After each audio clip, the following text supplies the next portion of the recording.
Hi, boys and girls. This is Ms. Kathy. I'm so happy you've joined me today for another story just for you. Only Betty Believed by Tindall. It was a cold winter evening in a pioneer village on the western plains. Mother sat by the fireplace weeping bitterly.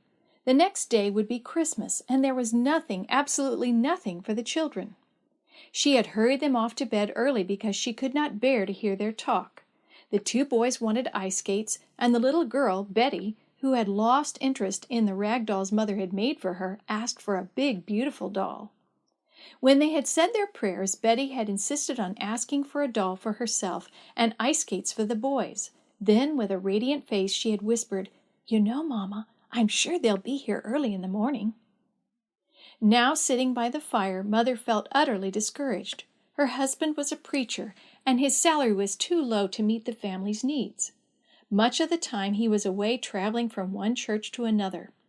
This winter promised to be unusually cold, and the family didn't have enough clothes to keep them warm.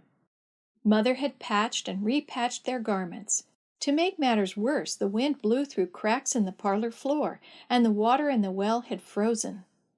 In that pioneer community, the church members were kind and generous, but all of them were struggling for enough to live on.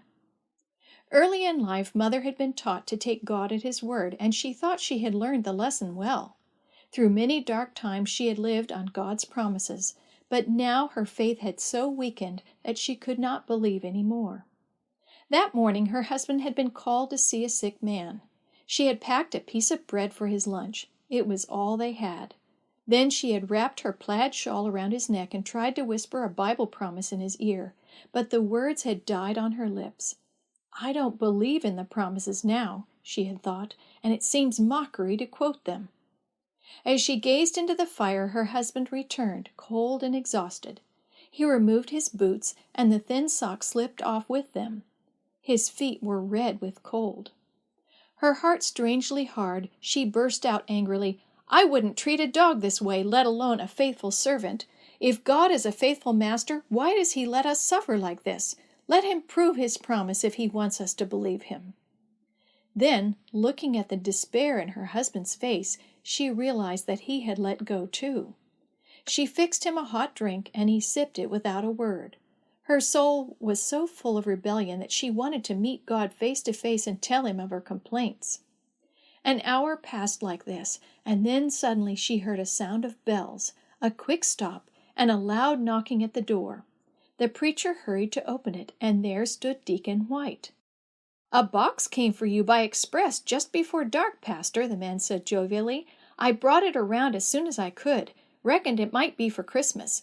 At any rate, you shall have it tonight. Here is some food my wife asked me to bring along too." He handed them a basket of potatoes, a bag of flour, eggs, fresh bread, and other goodies. The man kept talking while he brought in the box, and with a hearty "good night," he drove away. Wordless, the preacher found a chisel and opened the box. First he drew out a thick red blanket, and underneath was clothing.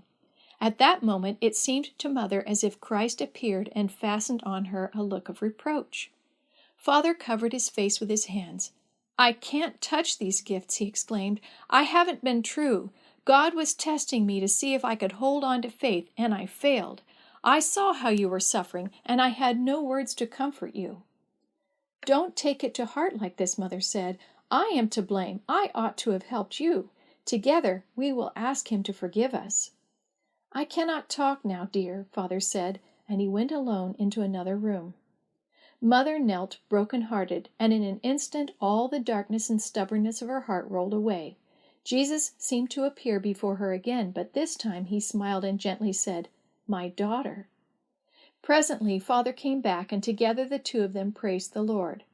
By this time it was 11 p.m., and the fire burned low. Father placed some logs on it, Mother lit another candle, and the two of them began to examine the new treasure. There was a warm overcoat. Mother made Father try it on. It was the right size. She danced around him, and they laughed like foolish children. Next they lifted out a cloak, and Father insisted on seeing Mother in it. They found a warm suit of clothes and 3 pairs of woolen socks for Father.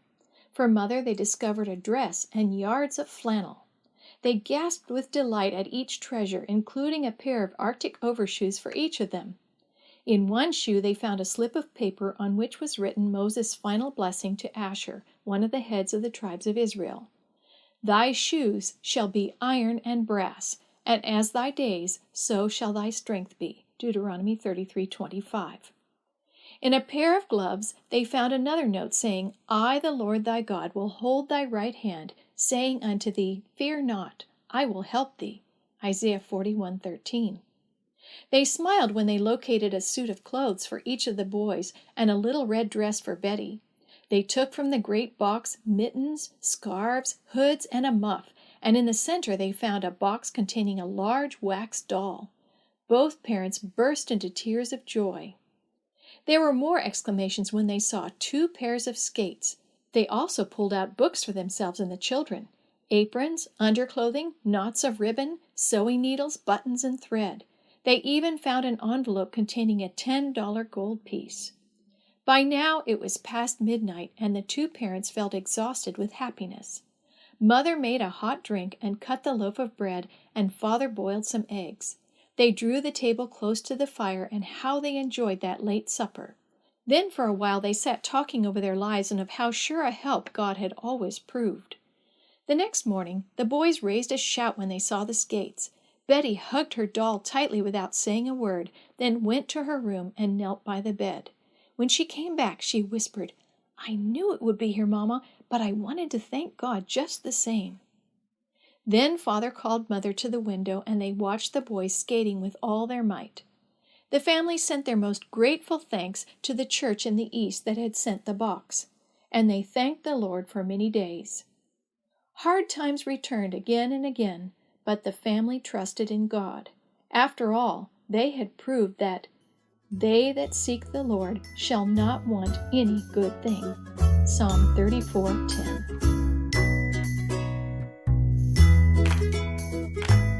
The story you have heard today is from God's Greatest Stories, written by various authors and compiled by Randy Fischel, and used with permission from the Pacific Press Publishing Association. If you're interested in any other books published by the Seventh-day Adventist Church, please visit AdventistBookCenter.com or call 1-800-765-6955.